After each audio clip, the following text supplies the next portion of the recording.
Wow, it's great to be back here. How are you doing this evening? Yeah. First, we want you guys to kind of get to know us a little bit better, but first we want to start off getting to know you all a little bit better. Let's see, we have some special books here to give away. We'd like to give this book to a couple that's been married the longest. Grow Old Along with Me. Yeah, but maybe we should keep that one.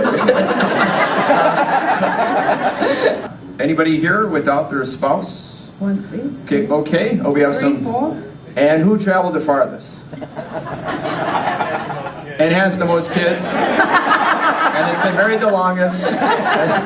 What we'd like to know is that even though things might not go exactly according to plan, we just ask that maybe you overlook some of the details, but hear our hearts. And our hearts are really for the two of you to work on your relationship. So wherever your relationship is right now, it is our sincere prayer that through tonight and tomorrow morning that you'll take just that next step closer to each other. So that's really our heart's desire. We're gonna do our best.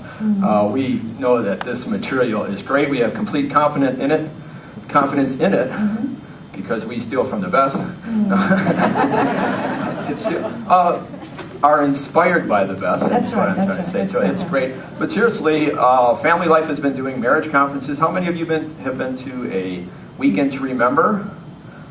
Ooh. And many of us were at the same one in the 90s in downtown Milwaukee. So that was before we were even involved in it. We went to that. A group of us from Harvest went downtown to that.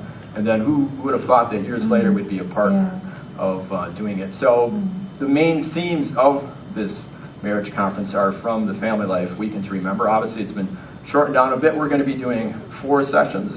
And so we were just kind of laughing at that. And then right into the microphone. Oh dear, do we have to get into that now? Gene snorted.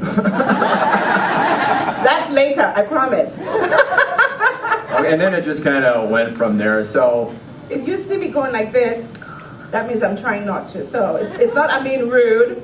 Try not to snort. But actually, we met a lady in Australia, and she has a thing. Speaking of snorting, that's how we wanted to start off the conference. Speaking of snorting, this lady, she had this unconscious thing she did. When she'd hug you, she would snort right into your ear when she hugged you, and she would do it, and then she'd get all embarrassed about, oh, I'm sorry, I did that. And I'm like, hey, I'm just feeling at home.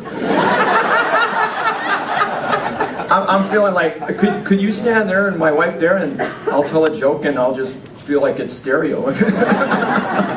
What are you doing, baby? Oh, nothing. Okay, you guys got to promise not to laugh. This is a picture of our first date. Ta-da! That wasn't in the... What part of not laughing didn't they understand? I look fantastic, don't I? Thank you. This is... Where's my brother? My brother Steve's doing the camera there. He was actually there.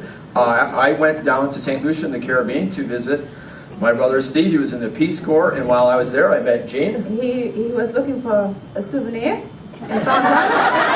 The gift that keeps on giving.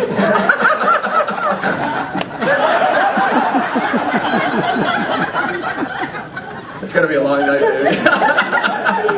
So this was actually our first date, and so we found this. 1983. We met August 1983, and we found this picture, and I scanned it in, and as missionaries, we send out emails from time to time. And by the way, I attached this picture of us, and we have a friend in Spain, and she writes back, Eric, you wore a T-shirt on your first date?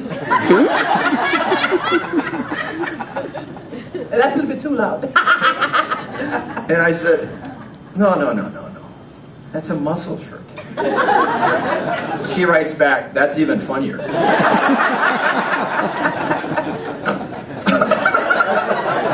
It's going to be a long night, baby. Okay, so that's our first date. We met in 1983. Let's fast forward to, we got married in 1987. Yep. Then we dated. Yep. Okay. Yeah, we did for 5 years, and And we have 2 children. Oh, let's get the children up there. John and Wanda. Wanda is 18, just graduated high school. John is 14 and he's going to go into year 9 a week after we return to Australia. That's right. We're here on the Australian summer vacation. Yeah, they are just right on now. holidays. Everything's yeah. tipped upside down. And now, one thing, we're glad you're here tonight, and hope to see you again tomorrow morning. But we'd also like to invite you to come to Harvest Sunday morning, the second service at 10:30, because our daughter Wanda and son John will be baptized right over here. Yeah. So it's kind of worked out that way. This wasn't planned to be all this weekend, but it kind of worked out that way, and we're really excited about that. And it reminded me, in this very church, back in the mid-'90s, late '90s, when Wanda was probably about 3 or 4, back in the age when I would take her into the men's bathroom with me. 3 Yeah, years, 3. yeah. The appropriate age, I'm sure. Okay, so this is what happened. Now, that door right there, when people get baptized and they're all soaking wet, as I understand it, they go through that door and there's a back door into the restroom. And the back stall is where they change. So that just happened to be the stall that we were in the men's room when there was a baptism. So we were in there, and she's seeing all this water on the floor.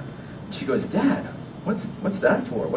Why is that there?" I said, "Oh, Wanda, I just want to tell you, that's because somebody was baptized. That's a wonderful thing when somebody, to show their faith in the Lord, they're dipped down into the water and come back up. That shows their faith." She goes, "I'm not going to do it. I'm not going to do it." I'm like, why is she so opposed to baptism? She goes, "They're not going to dunk me into that toilet." Every marriage is either moving toward oneness or drifting towards isolation. Now, this is one of the basic premises that our conference is founded upon. Now, I think we can all relate to how things gradually drift over time. Have you ever gone to the beach and you put your stuff down, your towel and your stuff, and then you go into the water and you're focused on playing in the water, and then all of a sudden, some time goes by and you look and you're like, "Well, where's our stuff?" And it's like way over there. How did it do it? Because over time you kind of gradually drifted. Has that ever happened to you? And a lot of times that's what happens in marriage as well. We start out, very close, and then all of a sudden we realize that we're nowhere near where we first started out. We want to emphasize that right from the start here, that unless we're taking proactive steps to move closer, we're going to drift apart. And I just want to begin by congratulating each and every one of you here for taking this proactive step, and we just pray that through this conference that you'll take that next step in getting closer together. I believe it was Billy Graham's wife, Ruth, who once said, she never, ever considered divorce. Murder had crossed her mind a few times, but never divorce. Just so busy, especially if you have children, so taking them to this practice and that practice. Busyness is going against us getting close together. Any others just right off the top of your head? Television. Yeah, that's a good point, and especially now that we have all this neat electronic stuff that I love. That, well, I mean, if we let it get between us, I mean, for example, we would never do that, of course, but I've heard other people have to as well.